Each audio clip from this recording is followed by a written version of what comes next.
இந்த ஆராதனை கர்த்தர் நமக்கு ஆசீர்வாதம் தரும்படியாக, தேவ பிரசன்னம் நம்மத்தில் வெளிப்படும்படியாக, ஆண்டவருடைய மகிமை நம்மத்தில் கடந்து வரும்படியாக நம் ஆண்டவருடைய சமூகத்தில் ஜெபிப்போம். ஹல்லேலூயா. ஆண்டவரே, உம்மை ஸ்தோத்தரிக்கிறோம், உம்மை ஸ்தோத்தரிக்கிறோம், உம்மை ஸ்தோத்தரிக்கிறோம். கிருபையுள்ளவரே, நாங்கள் உம்மை ஸ்தோத்தரிக்கிறோம். இரக்கமுள்ளவரே, நாங்கள் உம்மை ஸ்தோத்தரிக்கிறோம். தயவுள்ளவரே, உம்மை ஸ்தோத்தரிக்கிறோம். பரிசுத்தமுள்ளவரே, உம்மை ஸ்தோத்தரிக்கிறோம். ஆண்டவரே, நாங்கள் உம்மை ஸ்தோத்தரிக்கிறோம், ஸ்தோத்தரிக்கிறோம். ஆண்டவரே, மேன்மையானவைகளை செய்கிற தெய்வமே, நாங்கள் உம்மை ஸ்தோத்தரிக்கிறோம், ஸ்தோத்தரிக்கிறோம். இரக்கத்தில் ஐஸ்வர்யம் நிறைந்தவரே, நாங்கள் உம்மை ஸ்தோத்தரிக்கிறோம், ஸ்தோத்தரிக்கிறோம், ஸ்தோத்தரிக்கிறோம். ஆவியானவரே, நாங்கள் உம்மை துதிக்கிறோம், நாங்கள் உம்மை துதிக்கிறோம், நாங்கள் உம்மை துதிக்கிறோம், நாங்கள் உம்மை துதிக்கிறோம். மகா கிருபையும் இரக்கமும் அன்பு நிறைந்த எங்கள் பரலோகத்தின் பரிசுத்தமுள்ள நல்ல தெய்வமே, ஆசீர்வதிக்கப்பட்ட இந்த நல்ல வேலைக்காய் நாங்கள் உமக்கு நன்றி செலுத்துகிறோம். உம்முடைய சமூகத்திலே நாங்கள் விடுதலையோடு கூட உம்மை ஆராதிக்க, உம்மை துதிக்க, உம்முடைய நாமத்தை மகிமைப்படுத்த என் தேவனாகிய கர்த்தர் நீர் எங்களுக்கு உதவி செய்தருள வேண்டும் என்று சொல்லி ஜெபிக்கிறோம். ஆண்டவரே, ஸ்தோத்திரம். எங்களோடு கூட சேர்ந்து கர்த்தரை ஆராதிக்கிற உம்முடைய பிள்ளைகளை கர்த்தர் பலப்படுத்துவீராக. என் எதிர்பார்ப்போடு ஆண்டவர் உம்முடைய பிள்ளைகள் கடந்து வந்திருக்கிறார்களோ, அந்த எதிர்பார்ப்பை உம்முடைய பிள்ளைகளுக்கு ஆண்டவரே நீர் வர்த்திக்க பண்ண வேண்டும் என்று சொல்லி ஜெபிக்கிறோம். ஆண்டவரே, ஸ்தோத்திரம். ஆண்டவர், இந்த ஆன்லைன் மூலம் ஆண்டவரே உம்முடைய வார்த்தையை கேட்கிற உம்முடைய பிள்ளைகளையும் கர்த்தர் பலப்படுத்துவீராக. ஆண்டவரே, எந்த சூழ்நிலையில் உம்முடைய பிள்ளைகள் இருந்தாலும் உம்முடைய பிள்ளைகள் மேல் தேவ கரம் ஆண்டவரை தொடுபடியாய் ஜெபிக்கிறோம். ஒரு பரிசுத்த ஆவியானவருடைய ஒரு தெய்வீக ஆளுகை உம்முடைய பிள்ளைகளை தாங்க வேண்டும் என்று சொல்லி ஜெபிக்கிறோம். ஆண்டவரே, ஆண்டவரே, வியாதியோடு, பலவீனத்தோடு, கஷ்டத்தோடு, பாரத்தோடு, நெருக்கத்தோடு, இன்னல்களோடு, ஆண்டவரே, ஸ்தோத்திர கட்டுகளோடு, பலவிதமான சூழ்நிலைகள் மத்தியில் இருக்கிற உம்முடைய ஜனங்களை ஆண்டவரே, உம்முடைய சத்தத்தை உம்முடைய பிள்ளைகள் கேட்கும் பொழுது கர்த்தர் ஒரு தெய்வீக விடுதலையை, ஆண்டவரே, ஒரு தெய்வீக மாற்றத்தை உம்முடைய பிள்ளைகளுடைய வாழ்க்கையிலே கர்த்தர் நீர் உண்டு பண்ண வேண்டும் என்று சொல்லி ஜெபிக்கிறோம். உம்முடைய ஆளுகை கூட இருக்கட்டும். ஆரம்ப தொடக்கம் முதல் முடி வரைக்கும் உம்முடைய பிரசன்னத்தினால் கர்த்தர் நீர் பாதுகாத்தருள வேண்டும் என்று சொல்லி ஜெபிக்கிறோம். உம்முடைய கரத்தில் ஒப்பு கொடுக்கிறோம். நீர் மட்டும் உயர்ந்திருப்பீராக. ஆளுகை செய்யும், ஆசீர்வதியும்.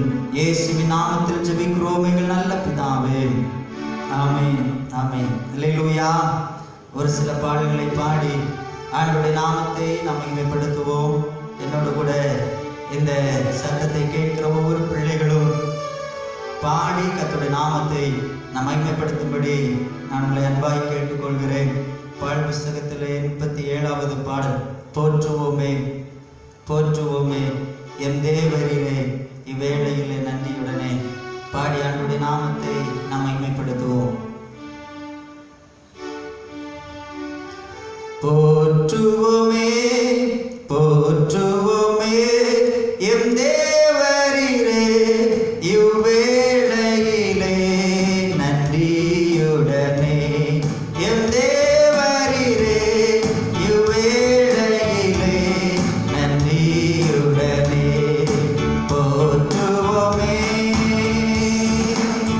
துங்கன் இயேசுவே தூய உமக்கே துதிகள் சாற்றிடுவே.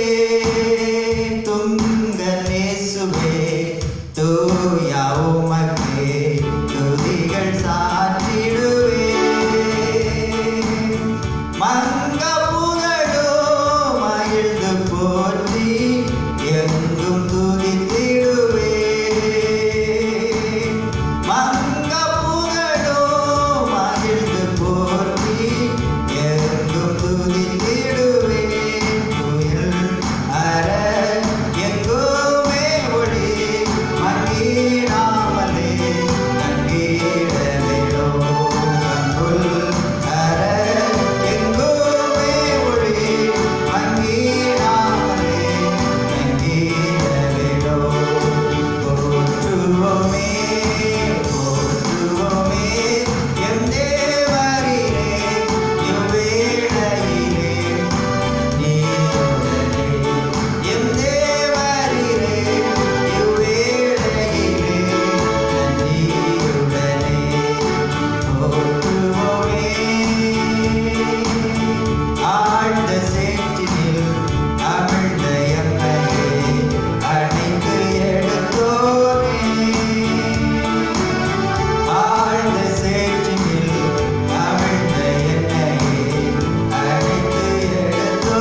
ஆராதிக்க போகிறோம். தேவ சாயலாக மாறி தேவனோடு இருந்து ஆண்டவருடைய சமூகத்திலே ஆண்டவரோடு கூட இருந்து ஆண்டவரை சேவிப்பதற்கு, ஆண்டவரை துதிப்பதற்கு, ஆண்டவருடைய நாமத்தை மகிமைப்படுத்துவதற்கு நாம் ஆயத்தமுள்ளவர்களாயிருப்போம். கர்த்தர் நிச்சயமாய் பெரிய காரியங்களை அவர் செய்வார். தேவ சாயலாக மாறி தேவனோடு இருப்பேன், நானும் தேவனோடு இருப்பேன். தேவ சாயலாக மாறி தேவனோடு இருப்பேன், நானும் தேவனோடு இருப்பேன். அந்த நாடும்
ஆவியானவரே நாங்கள் உம்மை ஸ்தோத்திரிக்கிறோம்.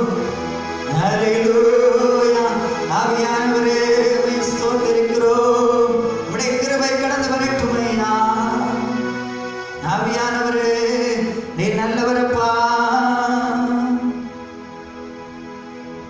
அன்னுடைய சமூகத்தில் நம்முடைய உள்ளத்தின் ஆழத்தில் அண்டவர்கள் பலவீன நேரங்களில் நிறைகளுக்கு பலன் தந்தீரையா. நம்முடைய தழும்புகளால் சுகமானோம். எங்களுக்கு நீர்தான் மருத்துவர். தடைகளை உடைத்தீரையா. நம்மை தள்ளாட விடாமல் நாம் சோர்ந்து போன நேரமெல்லாம் நம்மை தூக்கி எடுத்து ஒரு தாயாய், ஒரு தகப்பனாய், ஒரு சொந்த பந்தமாய், ஒரு உற்றார் உறவினராய், நண்பனுக்கு நண்பனாய் இருந்து நம் சோர்ந்து போன நேரமெல்லாம் மகனே மகளே என்று நம்மை கரத்தை பிடித்து தூக்கி நிறுத்துகிற தெய்வம். பலவீன நேரங்களில் பலன் தந்தீரையா. பலவீன நேரங்களில் பலன் தந்தீரையா. சுகமானேன் சுகமானேன் தழும்புகளால் சுகமானேன். என் கொடுமை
நம்முடைய சமூகத்திலே கடந்து வந்து உம்மை ஆராதிக்க துதிக்க கர்த்தர் உதவி செய்தி.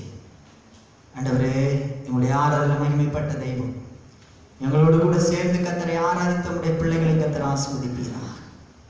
ஆண்டவரே, ஆன்லைன் மூலம் ஆண்டவரே ஸ்தோத்திரம், உங்களுடைய ஆராதனையில் பங்கெடுக்கிற ஒவ்வொரு பிள்ளைகளையும் கர்த்தர் பலப்படுத்துவீராக. கர்த்தர் எங்களோடு பேசு, உங்களுடைய வாழ்க்கைக்கு தேவையான நல்ல வார்த்தைகளை கர்த்தர் வெளிப்பட பண்ணுவீராக. ஆண்டவருடைய தெய்வீக ஆளுகை, தெய்வீக பிரசன்னம், ஒரு தெய்வீக பாதுகாவல் எங்களை தாங்கட்டும். இவருடைய வார்த்தையை தியானிக்க இருக்கிறோம். கர்த்தர் எங்களோடு பேசுவீராக. காதேஸ்வநாதரத்தை அதர பண்ணுகிற கர்த்தருடைய சத்தம், எங்களுடைய வாழ்க்கையை செப்பனிட பண்ணுகிற கர்த்தருடைய சத்தம், எங்களுடைய வாழ்க்கையை உயிர்வீழ்ச்சி அடைய பண்ணுகிற கர்த்தருடைய சத்தம் இன்றைக்கு எங்களுடைய காதுகளிலே துணிக்கட்டும். நம்மை நாள் நிரப்பு கிருபை கூட இருக்கட்டும். ஆசீர்வதியும் இயேசுவின் நாமத்தில் ஜெபிக்கிறோம் எங்கள் நல்ல பிதாவே, ஆமென். அல்லேலூயா. ஆண்டவரும் இரட்சகருமாய் இருக்கிற இயேசு கிறிஸ்துவின் விலையேறப்பெற்ற நாமத்தினாலே ஆன்லைன் மூலம் பார்த்து கொண்டிருக்கிற ஒவ்வொரு பிள்ளைகளையும் நான் வாழ்த்துகிறேன், வரவேற்கிறேன். ஆண்டவர் நிச்சயமாகவே ஒரு பெரிய ஆசீர்வாதங்களை, பெருத்த நன்மைகளை அவர் தருவதற்கு அவர் போதுமானவராய் இருக்கிறார். இன்றைக்கு இப்படிப்பட்ட ஒரு சூழ்நிலையிலே நாம் கர்த்தரை ஆராதிக்கிறோம் என்று சொன்னால் நிச்சயமாகவே இதற்கு அப்புறம் ஒரு பெரிய மாற்றத்தை கர்த்தர் நம்முடைய சபைகளிலே வைத்திருக்கிறார். விசுவாச குடும்பங்களுடைய வாழ்க்கையில கர்த்தர் நிச்சயமாய் வைத்திருக்கிறார்.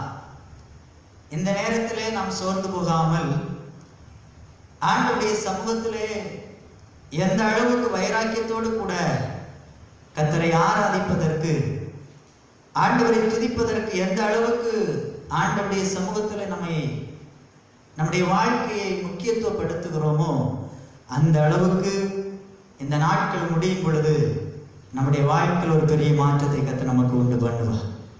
நிச்சயமாக ஒரு பெரிய ஆசீர்வாதங்களை நாம் காண முடியும். இந்த நாளிலே ஏன் இப்படி இருக்கிறது என்பதை விட்டுவிட்டு நாம் எப்படி இனிமேல் வாழ வேண்டும் என்கிறதான ஒரு எண்ணத்தை, ஒரு மன தைரியத்தை நம்முடைய வாழ்க்கையில ஏற்படுத்தி கொண்டு கிறிஸ்துவுக்காக ஆண்டவர் வைத்திருக்கிற அந்த பாதையிலே நாம் ஓடும் பொழுது நிச்சயமாய் நம் இந்த ராஜ்யத்திலே, தேவனுடைய ராஜ்யத்தை பூமியிலே கட்டுவதற்கு நம்மை கர்த்தர் ஒரு கருவியாய் மாற்றுவார். வேதத்திலே நாம் வாசிக்கும் பொழுது மத்தேயு எழுதின சுவிசேஷ புஸ்தகம், ஆமோஸ் தீர்க்கதரிசன புஸ்தகம் 5வது அதிகாரம் அதனுடைய 6வது வசனத்தை நாம் வாசிக்கும் பொழுது, கர்த்தரை தேடுங்கள், கர்த்தரை தேடுங்கள், அப்பொழுது பிழைப்பீர்கள், அப்பொழுது பிழைப்பீர்கள். போதும். இங்கே ஆமோஸ் தீர்க்கதரிசி ஜனங்களை பார்த்து சொல்லுகிறான், கர்த்தரை தேடுங்கள், அப்பொழுது பிழைப்பீர்கள். நம்முடைய வாழ்க்கையிலே, நம்முடைய ஜீவியத்திலே அநேக நேரங்களிலே கர்த்தரை தேடுவதற்கு மறந்து போய்விடுகிறோம். ஆண்டவரை தேடுகிறதிலே குறைவுள்ளவர்களாக இருக்கிறோம். இன்றைக்கு அநேகருடைய வாழ்க்கையில இன்றைக்கு அநேக ஏக்கத்தோடு கூட ஆண்டவருடைய சமூகத்திலே, ஆலயத்திலே உட்கார்ந்து கர்த்தரை ஆராதிக்க வேண்டும் என்கிற வாஞ்சை உருவாக்கப்பட்டாலும் அதற்குரிய எந்த சூழ்நிலைகளும் இல்லாமல் இருப்பதற்கு காரணம், ஆண்டவர் நாம் இருக்கிற இடங்களிலே கர்த்தரை தேடுவதற்கு ஒரு ஆவிக்குரிய வாழ்க்கையை, ஒரு சரீர பிரகாரமான வாழ்க்கையை புதுப்பித்துக் கொண்டு கர்த்தருக்கு பிரியமாய் வாழுவதற்கு ஆண்டவர் நமக்கு உதவி செய்து கொண்டிருக்கிறார். ஆண்டவருடைய சமூகத்தில் எந்த அளவுக்கு நம்முடைய வாழ்க்கையை புதுப்பித்துக் கொள்ள முடியுமோ, ஆண்டவரை தேட தேட நம்முடைய வாழ்க்கையில் ஒரு உயிர்வீழ்ச்சி உண்டாகும். ஆண்டவரை தேட தேட நம்முடைய வாழ்க்கையில் ஒரு சந்தோஷம் உண்டாகும். ஆண்டவரை தேட தேட நம்முடைய வாழ்க்கையில் ஒரு விடுதலை உண்டாகும். ஆண்டவரை தேட தேட நம்முடைய வாழ்க்கையிலே நாம் எதிர்பார்க்கிற நன்மைகளை பெற்றுக்கொள்ள முடியும். ஆண்டவரை எந்த அளவுக்கு வைராக்கியத்தோடு கூட தேடுகிறோமோ, முன்னாடி இருந்த நிலைமையை விட இன்னும் பல மடங்கு அதிகமாக நாம் நாம் எந்த அளவுக்கு வைராக்கியம் உள்ளவர்களாய் கர்த்தரை தேட முடியுமோ அந்த அளவுக்கு கர்த்தரை தேடும் பொழுது நம்முடைய வாழ்க்கையில ஒரு பிழைப்பை கர்த்தர் நமக்கு உண்டு பண்ணுகிறார். ஆண்டவருடைய சமூகத்திலே கர்த்தரை தேடணும், ஆண்டவரை தேடணும். மனிதர்களை அநேக நேரங்களில் தேடினோம், மனிதர்களை அநேக நேரங்களில் நாடினோம், மனிதர்களை அநேக நேரங்களில் சார்ந்து நின்றோம். ஆனால் அவை ஒன்றும் நம்முடைய வாழ்க்கையில பிழைப்பை கொண்டு வருவதில்லை. ஒன்றே ஒன்று, நாம் கர்த்தரை தேடும் பொழுது நம்முடைய வாழ்க்கையில ஒரு பிழைப்பை கர்த்தர் நமக்கு கொண்டு பண்ணுகிறார். ஆண்டவரே, எந்த அளவிற்கு நம்முடைய ஆவி உள்ளான ஆத்துமாவிலே, நம்முடைய உள்ளான நம்முடைய ஆவியிலே, நம்முடைய சரீரத்திலே கர்த்தரை முழு பலத்தோடு கூட கர்த்தரை தேட தேட தேடத்தான் நம்முடைய வாழ்க்கையில ஒரு பெரிய மாற்றத்தை கர்த்தர் நம்முடைய வாழ்க்கையில உண்டு பண்ணி கொண்டே இருப்பார். நாம் கர்த்தரை தேடணும். எந்த அளவுக்கு வைராக்கியத்தோடு தேட முடியுமோ அந்த அளவுக்கு நாம் தேடணும். தானியேல் என்கிற ஒரு மனிதனை குறித்து நாம் வேதத்திலே வாசித்து பார்க்கும் பொழுது அவர் தன்னுடைய வாழ்க்கையில மரித்து போகக்கூடிய சூழ்நிலை அவருடைய வாழ்க்கையில கடந்து வருகிறது. அவனை எப்படியாவது அவனை முடித்துவிட வேண்டும் என்று சொல்லி அங்கே திட்டம் பண்ணி கொண்டிருக்கிறார்கள். பத்திரத்திற்கு கையெழுத்து போடப்படுகிறது. தன்னுடைய மரணத்திற்கு கையெழுத்து போட்டு கொடுத்த ஒரு மனிதன், தன்னுடைய சாவிற்கு கையெழுத்து போட்டு கொடுத்த ஒரு மனிதன் இங்கே கையெழுத்து போட்டு கொடுத்து விடுகிறான். அங்கே தன்னுடைய மரணத்திற்காக பத்திரத்தில் கையெழுத்து போட்டு கொடுக்கிறான். ஆனால் ஒன்று, கர்த்தரை அவன் தினமும் செய்து அந்த 3 வேளை அந்த ஜெபித்த ஜெபத்தை ஆண்டவரை விட்டு வழிவிலகி போகாதபடிக்கு ஆண்டவருடைய சமூகத்தில் வைராக்கியத்தோடு நின்று ஆண்டவரை தேடினான். அந்த சிங்கங்களின் வாய்களை கர்த்தர் அழைத்து போக பண்ணினார். அருமையான தேவ ஜனமே, இந்த வார்த்தையை கேட்கிற தேவ பிள்ளைகளே, உங்களுடைய வாழ்க்கையிலே நீங்க எந்த அளவுக்கு கர்த்தரை தேடுகிறீர்களோ அந்த அளவுக்கு உங்களுக்கு எதிராய் போராடுகிற சத்துருவானுடைய கிரியைகளை, மனுஷிய ஆவிகளை, உங்களுக்கு எதிராய் போராடுகிறதான எல்லாவித போராட்டத்தின் ஆவிகளையும் அவர் முறியடித்து நிச்சயமாய் உங்க வாழ்க்கையில் ஒரு பெரிய ஆசீர்வாதங்களை, பெரிய நன்மைகளை அவர் உண்டு பண்ணுவார் என்பதிலே எந்த விதமான சந்தேகமும் இல்லை. அல்லேலூயா. நம்முடைய வாழ்க்கையிலே கர்த்தரை தேடணும். தானியேல் தேடினான். சாத்ராக், மேஷாக், ஆபேத்நேகோ என்கிற மனிதர்கள் கர்த்தரை தேடினார்கள். அவர்கள் சொல்லுகிறார்கள், எங்களை இந்த ஆண்டவர் விடுவிக்காமல் போனாலும் பரவாயில்லை, நாங்கள் இந்த தெய்வத்தை நாங்கள் மறுதலிக்க மாட்டோம், எங்களை விடுவிக்காம போனாலும் பிரச்சனை இல்லை. ஆனா கர்த்தர் தேடுறாங்க, ஆண்டவரை தேடுகிறாங்க. நடந்தது என்ன? ஏறிகிற அக்கினி சூளை நடுவிலே 4வது ஆளின் சாயலை ராஜா பார்க்கிற அளவுக்கு கர்த்தர் அங்கே ஒரு அற்புதத்தை செய்திருக்கார் என்று சொன்னார். அவர்கள் ஆண்டவர் மேல் வைத்திருந்தான் ஒரு வைராக்கியம், ஆண்டவரை தேடுவதான அந்த தேடுதல் அவருடைய வாழ்க்கையில் ஒரு விடுதலையை கொடுத்தது. அருமையான தேவ ஜனமே, அருமையான தேவ பிள்ளையே, ஆண்டவருடைய சமூகத்திலே நீ இருக்கிற இடத்திலே, நீ இருக்கிற எந்த இடத்துல இருந்தாலும் சரி, நீ ஆண்டவருடைய சமூகத்திலே உண்மையாய் கர்த்தரை தேடும் பொழுது வேதம் சொல்லுகிறது, உண்மையாய் கர்த்தரை தேடுகிற, உண்மையாய் அவரை தொழுது கொள்ளுகிற யாவருக்கும், உண்மையாய் கர்த்தரை தேடுகிற தேவ பிள்ளையுடைய வாழ்க்கையில அவர் சமீபமாய் இருக்கிறார் என்று சொல்லி வேதம் சொல்லுகிறது. அருமையான தேவ ஜனமே, ஆண்டவருடைய சமூகத்திலே நீ உண்மையாய் உள்ளத்தின் ஆழத்திலிருந்து மனப்பூர்வமாய் நீ கர்த்தரை தேடும் பொழுது உன் வாழ்க்கையில கர்த்தர் நிச்சயமாய் ஒரு பிழைப்பை கர்த்தர் உண்டு பண்ணுகிறார். வேதத்திலே என்ன வாசிக்கும் பொழுது சாரிபாத் ஒரு விதவை வீட்டிலே அவள் சொல்லுவது அங்கே சொல்லப்பட்டிருக்கிறது, அந்த பஞ்ச காலத்திலும் அவளுடைய வாழ்க்கையிலே பானையில் இருந்த எண்ணெயும் மாவும் குறைந்து போகவில்லை என்று சொல்லி வேதம் சொல்லுகிறது. காரணம் என்ன தெரியுமா? கர்த்தருக்கு முக்கியத்துவம் கொடுத்ததுனால, ஆண்டவருக்கு முக்கியத்துவம் கொடுத்ததுனால. இந்த நாளிலே நம்முடைய சூழ்நிலைகள் எல்லாம் அசாதாரணமா இருக்கலாம், நம்முடைய சூழ்நிலைகள் எல்லாம் விழுந்து போன நிலைமையில இருக்கலாம், நம்முடைய சூழ்நிலைகள் எல்லாம் மடங்கடிக்கப்பட்ட நிலைமையில இருக்கலாம், நம்முடைய சூழ்நிலைகள் எல்லாம் ஒருவேளை ஆகாரத்திற்கு நம்ம கஷ்டப்படுகிற ஒரு சூழ்நிலையில இருக்கலாம். ஆனால் எலியாவை காகத்தை கொண்டு போஷித்த கர்த்தர், நீ கர்த்தரை உண்மையாய் தேடுவாயானால் உன்னை போஷிப்பதற்கும் அவர் சித்தமுள்ளவராயிருக்கிறார், உன்னை நடத்துவதற்கு சுத்தமுள்ளவராயிருக்கிறார். தேசமே பஞ்சத்தில் இருந்தாலும் உன் வீட்டிலே, உன் வாழ்க்கையிலே, உன் குடும்பத்திலே எந்தவித பஞ்சத்தையும் கர்த்தர் அனுமதிப்பது இல்லை. அல்லேலூயா. கர்த்தரை தேடணும். நம்ம வாழ்க்கையில பிழைப்பு உண்டாகிறது. கர்த்தரை தேடும் பொழுது, உண்மையாய் கர்த்தரை நம்முடைய வாழ்க்கையில கர்த்தர் ஆசீர்வாதங்களை கொடுக்கிறார். வேதத்திலே பல விதங்களிலே கர்த்தரை தேடுவதற்கு ஆண்டவர் வேத ஆதாரங்களை கர்த்தர் நமக்கு கொடுத்திருக்கிறார். மத்திய எழுதின சுவிசேஷ புஸ்தகம் 6வது அதிகாரம் 33வது வசனத்தை நான் வாசிக்கும் பொழுது அவர் தேடுவதற்கு சொல்லி இருக்கிறார். எதை தேட வேண்டுமா? வாசிங்க. முதலாவது தேவனுடைய ராஜ்யத்தையும் அவருடைய நீதியையும் தேடுங்கள், அப்பொழுது இவைகள் எல்லாம் உங்களுக்கு கூட கொடுக்கப்படும். அல்லேலூயா, அல்லேலூயா. முதலாவது தேட வேண்டியது யாரை தேடணும்னா தேவ ராஜ்யத்தை தேடணும். இன்றைக்கு பூமிக்குரிய ராஜ்யத்தை அநேக மனிதர்கள் தேடிக்கொண்டிருக்கிறார். இன்றைக்கு ஒருவேளை இந்த பூமியில நடக்கிற சம்பவங்கள் எல்லாம் நமக்கு தெரியும். பூமியில நடக்கிற கொள்ளை நோய்கள் நமக்கு தெரியும். ஒருவேளை அந்த கொள்ளை நோயினால் ஒருவேளை இன்றைக்கு நடக்கிற சூழ்நிலை நிமித்தம் கூட ஒருவேளை நம்முடைய மரணம் இருக்கலாம். யாருடைய மரணத்தையும் எந்த மனிதனும் கணித்து விட முடியாது. நடந்து போகிறவன் மரித்து போய் விடுகிறான், இன்னும் வாகனத்தில் போகிறவன் மரித்து போய் விடுகிறான், பல விதமான சூழ்நிலையில போகிறவன் பல விதங்களில் மரித்து போய் விடுகிறான், படுத்து நித்திரை பண்ணுகிறான், காலையில மரித்து போய் விடுகிறான்.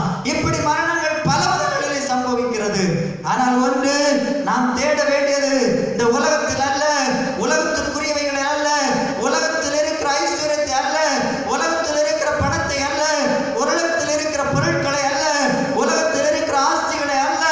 நாம் ஒன்றே ஒன்று நாம் தேட வேண்டியது தேவ ராஜ்யத்தை நாம் தேடணும். தேவ ராஜ்யத்தை தேடணும். பவுல் சொல்லுகிறான், நான் கிறிஸ்துவுக்காக லாபமான அனைத்தையும் நஷ்டம் என்று எண்ணுகிறேன், அதை குப்பையுமா எண்ணுகிறேன்.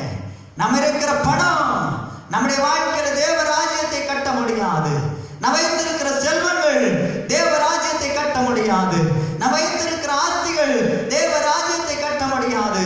கோடிக்கணக்கிலே பணங்களை வைத்திருந்தாலும் ஒருவேளை ஆகாரத்தை சாப்பிட முடியாத எத்தனையோ மனிதர்கள், ஒருவேளை ஆகாரத்தை நிம்மதியாய் சாப்பிட முடியாதபடிக்கு எத்தனையோ மனிதர்கள் இன்றைக்கு வாழ்ந்து கொண்டிருக்கிறார்கள். ஆனா கர்த்தர் நம்மை இன்றைக்கு சமாதானத்தோடு, சந்தோஷத்தோடு, நிம்மதியோடு கூட நாம் இருக்கிறவைகளை சாப்பிட்டு நாம் வாழ்ந்து கொண்டிருக்கிறோம். பார்த்தீங்களா? இதில் இருக்கிற சந்தோஷம் எவைகளிலுமே இல்லை. இதைத்தான் ஒரு பெரிய சந்தோஷம். இருக்கிறதை கர்த்தர் நமக்கு ஆசீர்வாதத்தை கொடுத்திருக்கிறார். இருக்கிறதை கர்த்தர் நன்மையாய் கொடுத்திருக்கிறார். இருக்கிற நிலைமையிலே நாம் வாழ்கிற வாழ்க்கையை தேவ ராஜ்யத்திற்குரிய வாழ்க்கையாய் வாழ்வதற்கு நம்முடைய வாழ்க்கையை நாம் ஒப்பு கொடுப்போமானால் நிச்சயமாகவே இந்த பூமிக்குரிய எல்லாவற்றையும் கர்த்தர் தருவதற்கு போதுமானவராய் இருக்கிறார். அநேக நேரங்களிலே நாம் பூமிக்குரியவைகளை தேடுகிறதுனாலதான் இன்றைக்கு பரலோகத்திற்குரியவைகளை இழந்து போய் விடுகிறோம். என வேதம் சொல்லுகிறது, பூமியிலே உங்களுக்கு பொக்கிஷங்களை சேர்த்து வைக்க வேண்டாம், இங்கே பூச்சியும் துருவும் அவைகளை கெடுக்கும், திருடர்கள் கண்ணமிட்டு திருடுவார்கள் என்று சொல்லி வேதம் சொல்லுகிறது. அப்படின்னா வேதம் என்ன சொல்லுகிறது? பரலோகத்தில் உங்கள் பொக்கிஷங்களை சேர்த்து வையுங்கள், அங்கே பூச்சியும் துருவும் அவைகளை கெடுக்கிறதும் இல்லை, திருடர்கள் கண்ணமிட்டு திருடுவதும் இல்லை. ஆகாயத்து பறவைகளை கவனித்து பாருங்கள், அவை விதைக்கிறதும் இல்லை, அறுக்கிறதும் இல்லை, களஞ்சியத்தில் சேர்த்து வைக்கிறதும் இல்லை, அவைகளையும் பரமபிதா பிழை போட்டுகிறார். அவைகளை பார்க்கிற விசேஷித்தவர்களாய் படைத்திருக்கிற நன்மையும் அவர் நடத்த போதுமானவராய் இருக்கிறார். அல்லேலூயா. மனிதனை இந்த உலகத்தில் விசேஷமானவராய் கர்த்தர் படைத்திருக்கிறார், விசேஷமாய் படைத்திருக்கிறார். ஆண்டவர் எவ்வளவோ விசேஷித்த விதமாய் படைத்திருக்கிறார், விஞ்ஞானபூர்வமாய் கர்த்தரை படைத்திருக்கிறார். ஆனா நம்ம தேட வேண்டியது யாருன்னா தேவ ராஜ்யத்தை தேடணும், தேவ ராஜ்யத்தை தேடணும். ஆண்டவரே, இன்றைக்கு என்னுடைய மரணம் இருக்குமானா உடைய ராஜ்யத்திற்கு பங்காளியாய் நான் வர வேண்டும். ஆண்டவரே, தேவ ராஜ்யத்திற்கு இன்றைக்கு அநேக மனிதர்கள் தேவ வார்த்தையை கற்றுக் கொடுக்கிறார்கள். நம்ம சேர்த்து வைக்கணும், பேங்க்ல போடணும், என்ன எங்கெல்லாம் போடணும் போட்டு வைக்கணும்னு. ஆனா நம்ம மரித்து போயிட்டா அது ஒண்ணு நம்மளை பரலோகத்திற்கு கொண்டு போய் விடாது. ஆனா ஒன்று, தேவ ராஜ்யத்தை தேடினா இந்த பூமிக்குரியவைகளை கர்த்தர் தானாய் தருவார். ஒரு தேவ ஊழியர் சொல்லும் பொழுது சொல்லுகிறார், அவர் தன்னுடைய வாழ்க்கையில அவர் சொல்லும் பொழுது நடந்த சம்பவம் அவர் சொல்லும் பொழுது சொல்லுகிறார். ஒரு பெரிய தொழிலதிபர், அவர் தன்னுடைய வாழ்க்கையில சம்பாதித்த சம்பாத்தியங்களை எல்லாம் அவர் ஒன்று கூட பேங்க் அக்கௌண்ட்ல கூட ஒரு ரூபா கூட சேமிப்பு இல்லாதபடிக்கு கஷ்டப்படுறவங்களுக்கு, ஏழைகளுக்கு, தரித்திரர்களுக்கு, ஏதோ மற்ற மனிதர்களுக்கு கொடுத்து உதவி செய்தே கொண்டு வந்தார். அநேக மனிதர்கள் அவரை பார்த்து கேட்டார்களாம், நீ இப்படி மற்றவர்களுக்கு செய்து கொண்டிருக்கிறாயே, கடைசி உனக்கு பிள்ளைகள் இருக்கிறார்கள், அந்த பிள்ளைகளுடைய திருமண காரியங்கள் வரும்பொழுது நீ என்ன செய்வாய்? எல்லாவற்றையும் கர்த்தர் பார்த்துக் கொள்வார் என்று சொல்லி அவர் எல்லாவற்றையும் மற்றவர்களுக்காய் கொடுத்து விட்டார். ஆனா திருமண நாட்கள் வந்தது, பிள்ளைகளுடைய திருமணம் நடத்தப்பட்டது. அவர் சொல்லும் பொழுது சொல்லுகிறார், பிள்ளைகளுடைய திருமணம் முடியும் பொழுது மீதம் அடிக்கத்தக்க விதத்திலே கர்த்தர் அற்புதங்களை செய்தார். அருமையான தேவஜனமே, இருக்கிறவைகளை நாம் கொடுப்பதற்கு பழகிக் கொள்ள வேண்டும்.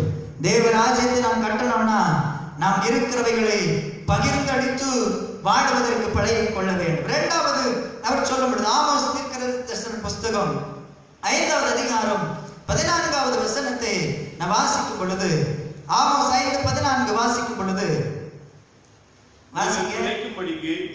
தீமையை அல்ல நன்மையை தேடுங்கள், அப்பொழுது நீங்கள் சொல்லுகிறபடியே சேனைகளின் தேவனாகிய கர்த்தர் உங்களோடு இருப்பார்.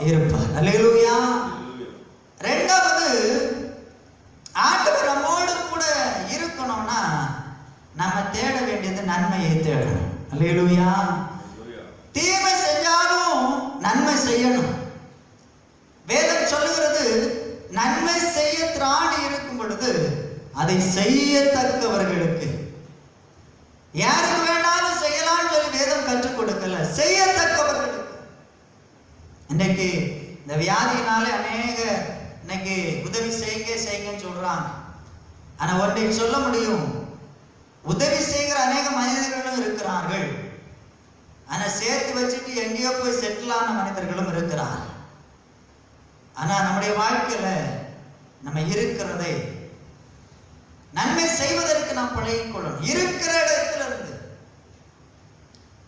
ஆண்டவர் காயலை பார்த்து கேட்கும் பொழுது ஆண்டவர் கேட்கிறார், நீ நன்மை செய்தால் மேன்மையிலையோ, நீ நன்மை செய்யாது இருந்தா பாவம் வாசற்படியில படுத்திருக்கும்.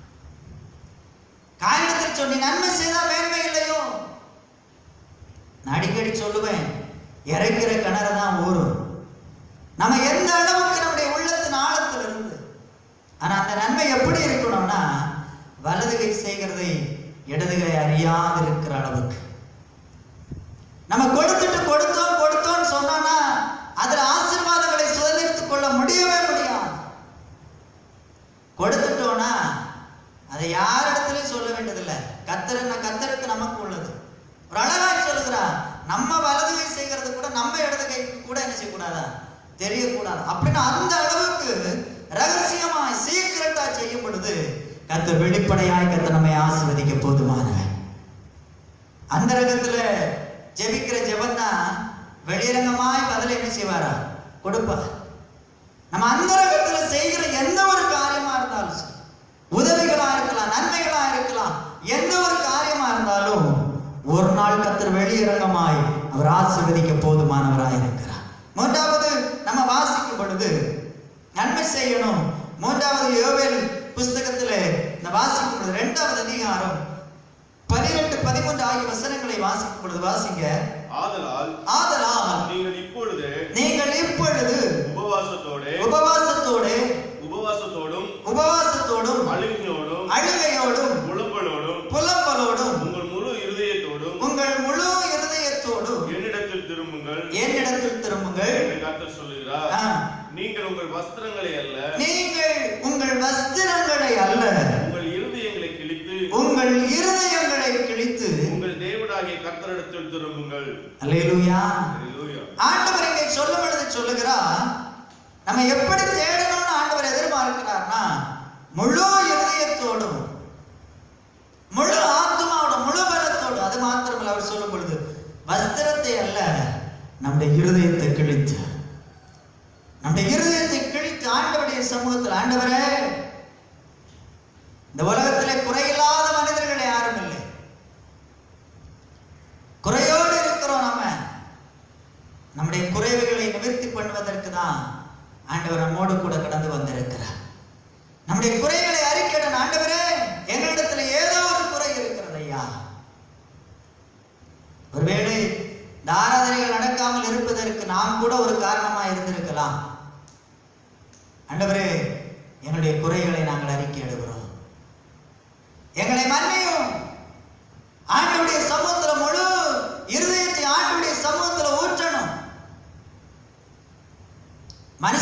போய் ஊற்றுறோம், யார் யாரிடத்துல ஊற்றுகிறோம். முகநூல் பக்கங்களை எல்லாம் திறந்து பார்த்தா குறை சொல்வதற்கே ஒரு கூட்டம் எழுப்பிவிட்டது. இந்த ஆன்லைன் சர்வீஸ்களையும் பயங்கரமா சொல்றாங்க. ஏன் இந்த சர்வீஸ் கூட இப்படி நடக்குன்னா, ஜனங்கள் ஆலயத்துல வந்து ஆராதிக்க முடியாத ஒரு சூழ்நிலை இருக்கிறதுனாலதான், இப்படிப்பட்ட ஒரு காரியங்கள் இருக்கிறதுனால நம்ம இவைகளை செய்து கொண்டிருக்கிறோம். இன்றைக்கு ஊழியக்காரர்களே வெளிப்படையாய் பல விதங்களிலே மற்றவர்களை குறை சொல்லிக் கொண்டிருக்கிறார். அவ சரியில்லை, இவ சரியில்லை. ஆனா ஒன்று, நம்ம சரியாயிட்டா எல்லாமே சரியாயிடும். நம்மளே சரிப்படுத்திக் கொள்ளணும். அதான் அவர் சொல்றார், முழு இருதயத்தோடும் நம்முடைய இருதயங்களை கிழித்து. அப்படின்னா ஆண்டவர் மட்டும்தான் இருக்கணும். ஆண்டவர் மட்டும் நம்முடைய இருதயத்துக்குள்ள இருந்துட்டாருனாலே 199 குறை சொல்ற ஆவிகள் எல்லாம் ஓடி போயிடும். அல்லேலூயா. மற்றவர்களை குற்றம் கண்டுபிடிக்கிற, குறை சொல்லுகிற, அவ சரியில்லை, இவ சரியில்லை. ஒன்று, நம்ம சரியா இருக்கிறோமா? நான் அடிக்கடி சொல்லுவேன், நம்ம மற்றவர்களை குற்றப்படுத்துவதற்கு முன்பாக நான் 100% சரியா இருக்கிறேனா, என்ன நான் சரிபடுத்திட்டா எல்லாமே சரியாகிவிடும். அப்படிப்பட்ட வாழ்க்கை வாழ்வதற்கு தான் கர்த்தர் விரும்புகிறார். கர்த்தரை தேடுகிற தேவ பிள்ளைகள் நம்முடைய இருதயங்களை கிழிச்சு ஆண்டவரை தேடணும். ஆண்டவரே, என் இருதயத்துல வாங்கப்பா, நான் ஒண்ணுமே இல்லை, நிர்வாணியாய் வந்து நிர்வாணியாய் கடந்து வரப்போகிறேன், என் உள்ளத்துல வாங்கப்பா. நம்ம யாத்தும சரத்தை ஒப்பு கொடுக்கணும். ஒரே ஒரு வசனத்தை வாசிக்கலாம். ஓசியா தீர்க்கதரிசன புஸ்தகம் 5வது அதிகாரம் 15வது வசனத்தை நான் வாசிக்கும் பொழுது, அவர்கள் தங்கள் குற்றங்களை உணர்ந்து என் முகத்தை தேடும் மட்டும் நான் என் ஸ்தானத்துக்கு திரும்பி போய்விடுவேன். தங்கள் ஆபத்தில் என்னை கருத்தாய் தேடுவார்கள். ஆண்டவர் எப்படி ஆண்டவர் சொல்றாரு பாருங்க. ஆண்டவரை தேடுறது பெருசு இல்ல. ஆண்டவருடைய ஸ்தானத்திற்கு ஆண்டவர் போகணும்னா நம்ம எப்படி தேடணுமா? கருத்தாய் தேடணும். கருத்தாய் தேடணும். ஆண்டவருடைய சமூகத்தில் நம்ம கர்த்தரை தேடுகிறது. ஓசியா தீர்க்கதரிசி சொல்லும் பொழுது அவர் சொல்லுகிறார், கருத்தாய் தேடணும். ஆண்டவருடைய சமூகத்தில் தேவச்சனமே நம்ம தேடும் பொழுது, கருத்தாய் தேடும் பொழுது, ஓசியா சொல்லும் பொழுது கருத்தாய் தேடும் பொழுது, ஆண்டவர் நிச்சயமாய் நம்ம வாழ்க்கையில கர்த்தர் ஒரு பெரிய மாற்றத்தை உண்டு பண்ணுவார். நம்முடைய எல்லாவற்றையும் விட்டு, நம்முடைய குற்றங்களை விட்டு மனம் திரும்பி, நம்மிடத்தில் குறைகள் இருக்கிறது. வேதம் சொல்கிறது, நமக்கு பாவம் இல்லை என்போமானால் நம்மை நாமே வஞ்சிக்கிறவர்களாக இருப்போம். நம்மிடத்தில் குற்றம் இருக்கு, நம்மிடத்தில் ஏதோ ஒரு குறை இருக்கிறது. நம்ம குற்றங்களை அறிக்கை இட்டுட்டு ஆண்டவருடைய சமூகத்துல தேடுறது ஏனோதானோ கர்த்தரை தேடுகிறோம் என்று சொல்லி அல்ல, உண்மையாய் உள்ளத்தினாலத்திலிருந்து கருத்தாய் தேடுவதற்கு நம்முடைய வாழ்க்கை ஆண்டவருடைய சமூகத்தில் ஒப்பு கொடுப்போம். கர்த்தர் பெரிய காரியங்களை செய்வார். இருக்கிற இடங்கள்ல அப்படியே கண்களை மூடுவோமா? என்னை கேட்கிறதே வச்சனமே, நீ கர்த்தரை எப்படி தேடுற? ஆண்டவருடைய சமூகத்தில் வாழ்க்கை நீ எப்படி ஆண்டவருடைய சமூகத்தில் வாழ ஒப்பு கொடுக்கிற? கர்த்தரை தேடு, கர்த்தரை தேடு. இருக்கிறது கர்த்தர் இந்த நாட்களை ஏற்படுத்தி தந்திருக்கிறது உன் மனபோல வாழ்க்கை வாழ்வதற்கு அல்ல, உலக பிரகாரமாக அநேக காரியங்களை செய்வதற்கு அல்ல. கர்த்தர் இப்படிப்பட்ட ஒரு தனித்துவத்தை, தனிமையை கர்த்தருக்கு ஏற்படுத்தி கொடுத்திருப்பது நீ கர்த்தரை தேட வேண்டும் என்று சொல்லி கர்த்தர் விரும்புகிறார். நீ கர்த்தரை தேடனையா, உன் ஆவியாலே, ஆத்துமாவிலே, சரீரத்திலே நீ கர்த்தரை தேடு, கர்த்தாய் தேடு. ஆண்டவரிடத்துல பணத்தையும் பொருளையும் தேடாத, ஆஸ்திகளை அந்தஸ்துகளை சேர்த்து தேடாத, நீ நன்மையை தேடு. மற்றவர்களுக்கு நன்மை செய்ய வேண்டும் என்கிற ஒரு எண்ணம் உனக்குள்ளே வரட்டும். ஆண்டவருடைய சமூகத்துல நீ ஒப்பு கொடுப்பாயா? ஒரே ஒரு வாழ்க்கை தான் வாழ போகிறாய், ஒரே ஒரு வாழ்க்கை தான். அந்த வாழ்க்கை நீ ஆண்டவருக்காய் வாழ். ஆண்டவர் தேவனுடைய ராஜ்யத்தை கட்டுவதற்கு நீ ஒரு பாத்திரக்காரியாய் உன்னுடைய வாழ்க்கை நீ ஒப்புக்கொடு. ஹல்லேலூயா. அவர் உரைத்த அடையாளங்கள் எல்லாம் தாவர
தேவஜனமே, நீ கர்த்தரை உண்மையாய் தேடுவாயானா வாழ்க்கையில் ஒரு பெரிய ஆசீர்வாதங்களை கர்த்தர் உண்டு பண்ணுவார். நல்ல பிதாவே, நல்ல வேலைக்காய் நாங்கள் உமக்கு நன்றி செலுத்துவோம். உடைய சமூகத்தில் கடந்து வந்து உம்மை ஆராதிக்க, துதிக்க, உடைய நாமத்தை மகிமைப்படுத்த கர்த்தர் நீர் எங்களுக்கு தந்த மேலான கிருபைகளுக்காக ஸ்தோத்திரம். வார்த்தை கேட்ட ஒவ்வொரு பிள்ளைகளை ஆசீர்வதியும். எங்களிடத்துல குறை இருக்கிறதையா நாங்கள் அதை நிவர்த்தி பண்ணிக்கொண்டு உம்மை தேட, உம்மை நாட, உமக்கு பிரியமாய் வாழுவதற்கு கர்த்தர் நீர் உதவி செய்தர வேண்டும் என்று சொல்லி ஜெபிக்கிறோம். வார்த்தையை கேட்ட உடைய பிள்ளைகளை ஆசீர்வதியும். எதிர்பார்த்திருக்கிற நன்மைகளை வரப்பண்ணும், தடைகளை எடுத்து போடும், கிருபையினால் இருப்போம். தேவ பிரசன்னம் உடைய பிள்ளைகளை ஆளுகை செய்யட்டும். ஆசீர்வதியும், நன்மையினால் நிரப்புங்க, நீர் கூட நடத்தும். இயேசுவின் நாமத்தில் ஜெபிக்கிறோம் எங்கள் நல்ல பிதாவே, ஆமென். என் ஆத்துமாவே கர்த்தரை ஸ்தோத்திரி, என் முழு உள்ளமையுடைய பரிசுத்த நாமத்தை ஸ்தோத்திரி. என் ஆத்துமாவே கர்த்தரை ஸ்தோத்திரி, அவர் செய்த சகல உபகாரங்களையும் மறவாதே. ஆமென். நம்முடைய கர்த்தராகிய இயேசு கிறிஸ்துவுடைய கிருபையும் பிதாவாகிய தேவனுடைய அன்பும் பரிசுத்த ஆவியானுடைய அந்யோன்ய வழி நடத்துதல் பாதுகாவலும் இனிமேல் சதா காலங்களிலும் நம்மளோடு கூட தங்கியிருப்பதாக. ஆமென், ஆமென். அல்லேலூயா.